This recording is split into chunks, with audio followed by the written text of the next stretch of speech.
BJP नेता रविंद्र रैना का क्या कहना है, सुनिए।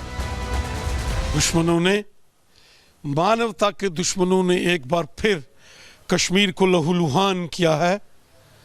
इन बुज़दिल कायर पाकिस्तानी आतंकवादियों ने बहुत बड़ा जघन्य अपराध किया है। ये अक्षम्य अपराध है जिसे किसी सूरत में माफ नहीं किया जा सकता। जिस तरीके से इन कायर आतंकवादियों ने निहत्थे और निर्दोष लोगों को पहलगाम में निशाना बनाया है, इसकी भारी कीमत इन आतंकवादियों को और इन आतंकवादियों को, इनके मददगारों को, इनके जो आका हैं, उनको इसकी भारी कीमत चुकानी पड़ेगी। बदला लिया जाएगा इन मौतों का। ये अक्षम्य अपराध आतंकवादियों ने और पाकिस्तान ने जो किया है, इसको कभी माफ नहीं किया जाएगा।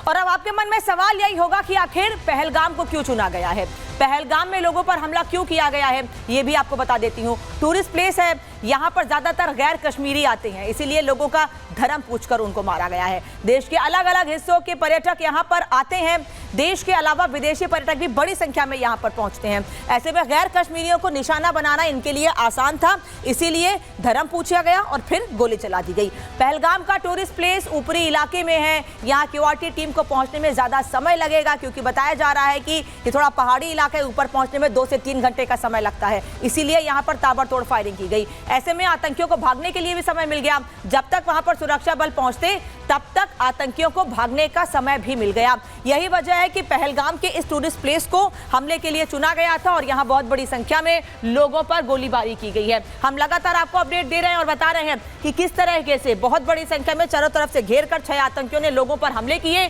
जिसमें 25 से 26 लोगों की जान चली गई है। और वहीं दूसरी ओर कई लोग ऐसे हैं जो अभी भी अस्पताल में भर्ती हैं, उनका हालचाल खुद गृह मंत्री जानने के लिए पहुंचे हैं। अब आपको ये बता देते हैं कि कैसे स्ट्राइक का डर सता रहा है और स्ट्राइक के डर के साथ आतंकी बेस खाली हो चुके हैं, क्योंकि इन आतंकियों ने हमला तो कर दिया, इन आतंकियों ने लोगों की जान तो ले ली है, लेकिन इतने डरपोक हैं ये, इतने कायर हैं ये कि इनके कैंप्स खाली हो चुके हैं। ये अपनी जगह छोड़कर भाग चुके हैं। पहलगाम हमले के बाद खौफ में है पाकिस्तान, और पाकिस्तान के आतंकी मुंह छिपाए फिर रहे हैं, डर रहे हैं, भाग रहे हैं अपनी जान बचाकर, मासूम लोगों की जान लेकर अपनी जान बचाकर भाग रहे हैं। एयर स्ट्राइक के डर से पीओके से आतंकी भाग गए हैं, पूरे कैंप्स खाली हो चुके हैं। पाकिस्तान ने सीमा पर हवाई गश्त भी बढ़ा दी है कि कहीं भारत कोई बड़ा हमला ना कर दे। भारत बड़ा जवाब देने की बात तो कह रहा है, लेकिन भारत पूरी तैयारी के साथ पाकिस्तान पर हमला करेगा। पीओके के सभी आतंकी कैंप पूरी तरह से खाली करा लिए गए हैं। भारत की कार्रवाई से पाकिस्तान की सेना में डर बना हुआ है और पाकिस्तान में चौतरफा जवाबी हमले का डर है, क्योंकि भारत लगातार मीटिंग कर रहा है और इस मीटिंग के बाद एक बड़ी स्ट्रेटेजी तैयार की जाएगी पाकिस्तान को जवाब देने की। हम लगातार अपडेट आप तक पहुंचा रहे हैं। एक और बड़ी खबर इस बीच आपको बता दें, एक तरफ लगातार बैठकों का दौर जारी है, वहीं दूसरी ओर जम्मू कश्मीर के उपराज्यपाल ने भी बड़ी बैठक बुलाई है। रक्षा मंत्री ने मीटिंग ली, थोड़ी देर में सीसीएस की बैठक होनी है, वहीं अधिकारियों के साथ बैठक करेंगे एलजी मनोज सिन्हा। बड़ी बैठक बुलाई है, डीजीपी और मुख्य सचिव बैठक में मौजूद रहेंगे। सभी 20 जिलों के एसपी भी इस बैठक में मौजूद रहेंगे, उनसे बातचीत की जाएगी। डीजीपी और मुख्य सचिव भी बैठक में शामिल होंगे। जम्मू कश्मीर के उपराज्यपाल ने ये बड़ी बैठक बुलाई है और इस बैठक में आगे क्या किया जाना है, क्योंकि हर तरफ जहां जहां मीटिंग हो रही है, फिर चाहे दिल्ली में हो, श्रीनगर में हो, पहलगाम में हो, जहां मीटिंग्स हो रही हैं, जहां जहां पर हालात का जायजा लिया जा रहा है, उसके बाद रणनीति यही कि आगे क्या कदम उठाने हैं, जिसको लेकर पाकिस्तान डरा हुआ है। वहीं रक्षा विशेषज्ञ भी इस मामले पर लगातार रिएक्शन दे रहे हैं। रिटायर्ड कर्नल शैलेंद्र सिंह का क्या कहना है, सुनिए। किसी भी तरह के टूरिस्ट स्पॉट पर अटैक होना एक साजिश दिखाता है कि आप टूरिस्ट को कम करना चाहते हैं, जेएनके में एक वो खौफ का माहौल लाना चाहते हैं जहां टूरिस्ट ना आए। हमने इस ऑपरेट एरिया को देखा हुआ है, इसमें डिफिकल्टी है और डिफिकल्टी को ओवरकम करना ही आर्मी का काम है। एक टेररिस्ट के एस्केप करने की जो लाइफ है वो मेरे ख्याल 72 घंटे से ज्यादा नहीं होती। जो सिक्योरिटी नेटवर्क है वो अपने आप में बड़ा इफेक्टिव है और इस तरह की घटना के बारे में हमेशा इवैल्यूएट करता है कि कैसे वो ऑपरेट करेंगे। मेरा अपना होप एंड एश्योरेंस है कि इन चारों टेररिस्ट को मार गिराया जरूर जाएगा। तो एक तरफ भारत से बताया जा रहा है कि किस तरह से अटैक किया गया, डिफेंस एक्सपर्ट बता रहे हैं कि क्यों इस जगह को चुना गया है और कैसे लोगों पर ताबड़तोड़ फायरिंग की गई है। वहीं दूसरी ओर पाक सेना अध्यक्ष की साजिश भी डिकोड हो गई है। ऐसा इसलिए क्योंकि पहलगाम हमले का पाकिस्तान से सीधा कनेक्शन सामने आ गया है। 16 अप्रैल 2025 को पाक सेना अध्यक्ष ने जहर उगला। मुनीर ने हिंदुओं के खिलाफ भड़काऊ बयान दिया था। पाक सेना अध्यक्ष ने 2 नेशन थ्योरी का हवाला दिया, हिंदू मुस्लिम के आधार पर अलग देश की बात कही थी और कश्मीर के खिलाफ पाकिस्तानियों में नफरत भरी थी। आसिम मुनीर ने आतंकियों को खुला समर्थन किया, वहीं आईएसआई के जरिए कश्मीर दहलाने का प्लान बनाया। पाक सेना ने आतंकियों को हथियार भी मुहैया कराया था और इसीलिए आसिम मुनीर को लेकर कहा जा रहा है कि आसिम मुनीर ने ही पूरी साजिश रची थी, लोगों को भड़काया और उसके बाद पहलगाम में मासूम लोगों पर हमला किया गया।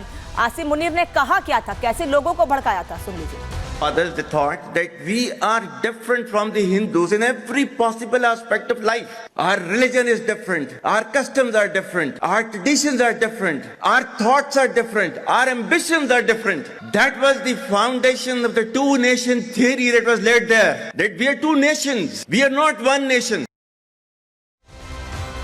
तो आसिम मुनीर ने हिंदुओं को लेकर कैसे भड़काया, यह हमने आपको सुना दिया और उसका ही नतीजा है जो कल बड़ी संख्या में पहलगाम में लोगों की जान ली गई है। लेकिन इस आतंकवाद के खिलाफ दुनिया के कौन कौन से देश भारत के खिलाफ खड़े हैं, कैसे भारत को समर्थन मिल रहा है, ये आपको बता देती हूँ। America, United Kingdom, Russia, Italy, Israel, Saudi Arab, Australia और न्यूजीलैंड ने खुले तौर पर कह दिया है कि आतंकवाद की इस लड़ाई में हम भारत के साथ हैं।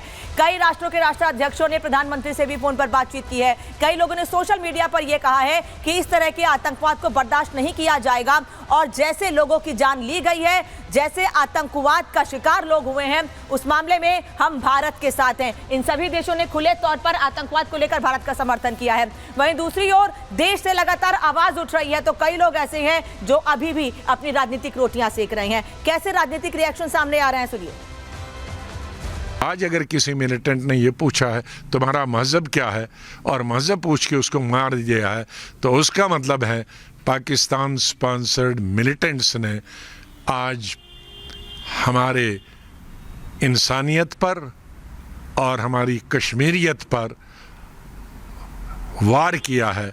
और शायद यही वजह है कि जम्मू कश्मीर का मुसलमान आज अपने आप से खड़ा हुआ है। इस सान्य को अगर इंसानियत का कत्ल कहा जाए तो वो गलत नहीं होगा। और इस दिलदोज सान्य जो ये कवर्डिस एक्ट हुआ है, डास्टर्डली एक्ट हुआ है, पूरी Congress party, all India Congress committee जो है इस वाक़े की, दिलदोज वाक़े की कंडेमनेशन करती है। इस दिलदोज वाक़े के ऊपर कांग्रेस पार्टी कोई सियासतगिरी नहीं करेगी। ये गंभीर विषय है। लंबे समय से घाटी शांत थी और ये सीमा पार के आतंकियों को कबूल नहीं था। इस कार और पहलगाम में आतंकी हमले के बाद कल से अब तक क्या हुआ है, कैसे बैठकें हुई हैं, कैसे बातचीत की जा रही है, सारी तस्वीर हमने आप तक पहुंचाई है। आगे भी हर अपडेट सबसे पहले रिपब्लिक भारत आप तक पहुंचाता रहेगा।